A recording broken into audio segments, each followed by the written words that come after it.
The first one, we have Mr. Daniel Wells. He's looking into surveillance and using Hong Kong umbrella movement as an example. So I'll pass the microphone to Daniel. Daniel, over to you. Thanks, Lennon, for the kind words. Pleasure to kind of be here and sort of talk a little bit about the sort of research and stuff that I'm looking into. It's really cool to be able to share this kind of stuff in this kind of forum, so thanks a lot. I'm going to share my screen, and that will allow you guys to have a bit of a look at the sort of some of the presentation stuff I got lined up. So I'm looking into this idea of Sousveillance, and it is a rather odd word, I suppose. And it really refers to this idea of people on the ground, citizens of a country, kind of countering or fighting back against state surveillance developments. So that's kind of a bit of an idea of where we're kind of going into this, and sort of focusing a little bit on East Asia. And I'll sort of talk a little bit about that. So obviously I'm Daniel Wells. I'm also a Francine McNiff scholarship holder, and they've provided a lot of kind of funding and stuff like that that's really helped me to kind of go ahead with this project. So in order to kind of give a little bit of context to why Sousveillance is a thing, we got to look at surveillance. So we've got surveillance on the one hand, which is this idea of states wanting to monitor and wanting to keep an eye on the citizens. And there's many different forms that this takes, and there's a lot of research in this area. There's a lot of research on like informal social control, and a lot of kind of surveillance research looking at this idea of surveillance as this kind of all-powerful thing. And a lot of that stuff has kind of used Bentham's panopticon and Foucault's kind of interpretation of that as kind of the bedrock of that. So surveillance is very powerful. It can alter people's behavior if you are able to see what they're doing at all times. And it kind of is based on this kind of prison analogy that Bentham came up with, where you can see everybody all the time. So this is the kind of theoretical groundwork that's kind of being built in this kind of surveillance space. And it's a very powerful area, a very powerful kind of concept. And it's kind of been a very dominant one within kind of surveillance research. However, it does have some limitations, namely that it sort of implies that the citizen can't really do much about this. If the citizen's placed under surveillance by this all-powerful kind of state mechanism, then the citizen's quite powerless. And that's not to say that there's not some research on this that's suggesting that that may not be the case. I've linked some studies down there that have suggested that maybe the citizen can do something about this. And that's where this idea of Sousveillance comes in. And that really means placing the state under surveillance by the people, and that might have an impact on the state's behavior. So using the same mechanism that the state is using against the people, against the state itself. Now, it has to be noted that this is not necessarily as powerful as sort of state surveillance might be, but it is a mechanism. And a lot of research in this area is kind of focused on Sousveillance in the form of portable technologies. So people pulling out their smartphones at like protests and rallies and taking videos and photos of police or state actions and all that sort of thing. That's been one of the areas that has been identified. And so that's starting to kind of suggest that maybe this idea that people can do something about it does have some merit. So looking at my project, what am I looking at and what am I kind of contributing to this space? Based on the Sousveillance research that has kind of occurred in kind of the last 5 years, 10 years or so, the most common form of Sousveillance has been this kind of direct Sousveillance, where people are pulling out their smartphones. And it's undoubtedly one of the most common and perhaps dominant forms of Sousveillance. But some of this research has kind of overlooked other forms of Sousveillance that may also be occurring in these spaces, particularly as associated with social movements. And we'll sort of come to that momentarily. But I've got a few links there. You know, a lot of this has kind of become more of a topic of interest since kind of Snowden's leaks in 2013. I'm sure a lot of you will be quite familiar with some of that. I've linked an article there that kind of talks a little bit about that.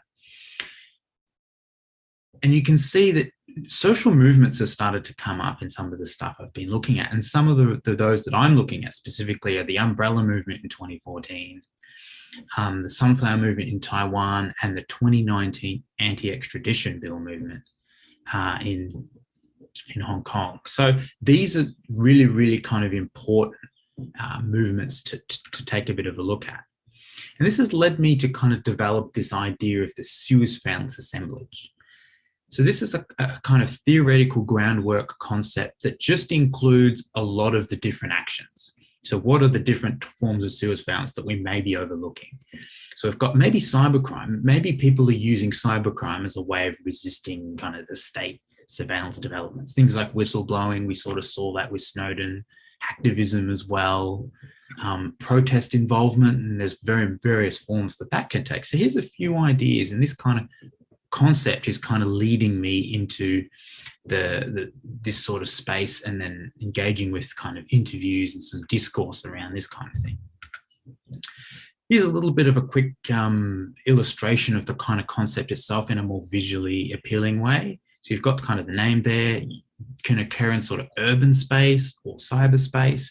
And these are some of the different forms of Sousveillance which may be occurring, using the specific point of social movements to kind of examine which of these tools is kind of most common. This brings us to some research questions. What are we actually looking at here? So we're looking at discourse.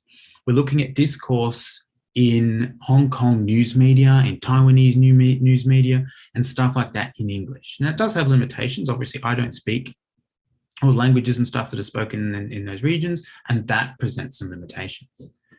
However, that doesn't mean that we can't get some idea of what the media think about these movements and surveillance, and whether it can be resisted, and what role that may play in the tools that people select to resist the state.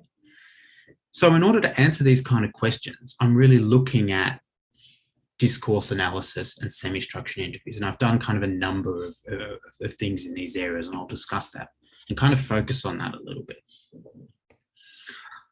Discourse will allow us to have a look at what is the portrayal of these type of actions in the media.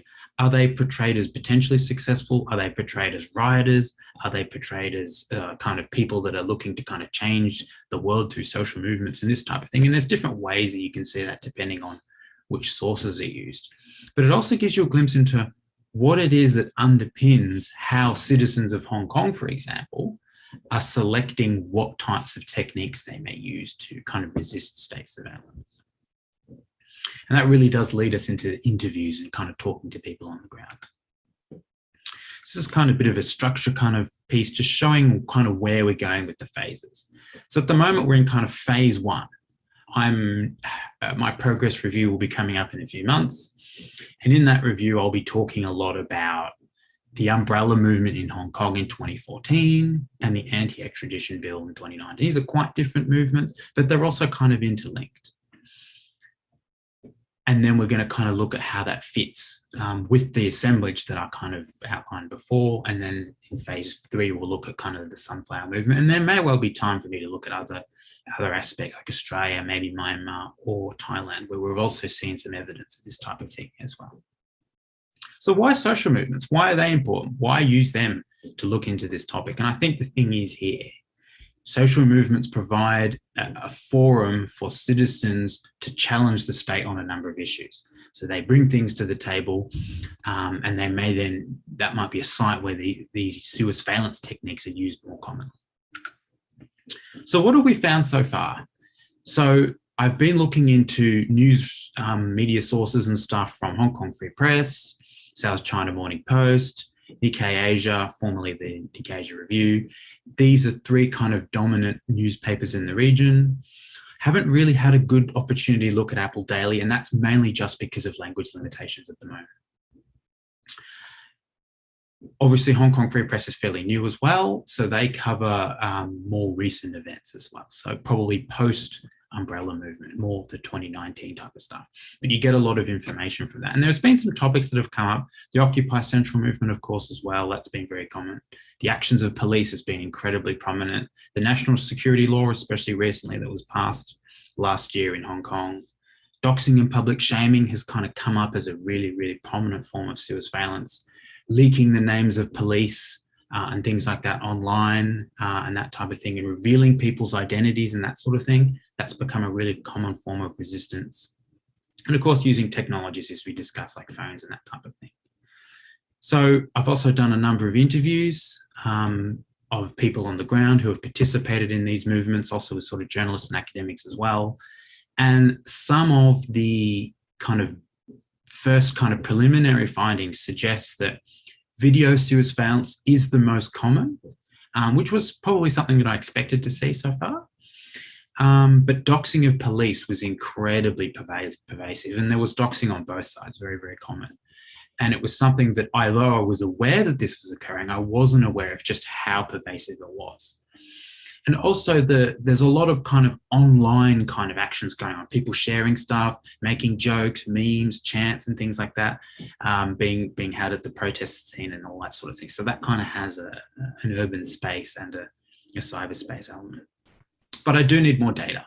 So this is a case of, these are kind of preliminary findings, and we're going to kind of see how this kind of develops going forward. So why East Asia? And obviously we're talking a little bit about Hong Kong and Taiwan and why these things are so important. And I think this is a real nexus where East Asia, particularly Hong Kong, has a very prominent protest scene, a very prominent social resistance scene. It's a people that they do go out and protest, and that really provides an opportunity. And that sort of provides, therefore, a kind of research interest as well. And we'll kind of see how we go with some of these other areas as well. These are just some of the references that I've included as well, some of previous studies and that type of thing as well. So thank you for the opportunity to present. I hope that I've been able to just stimulate your thoughts a little bit on this area. It's a sort of growing area of research. And I want to thank you guys for the opportunity. Thank you very much.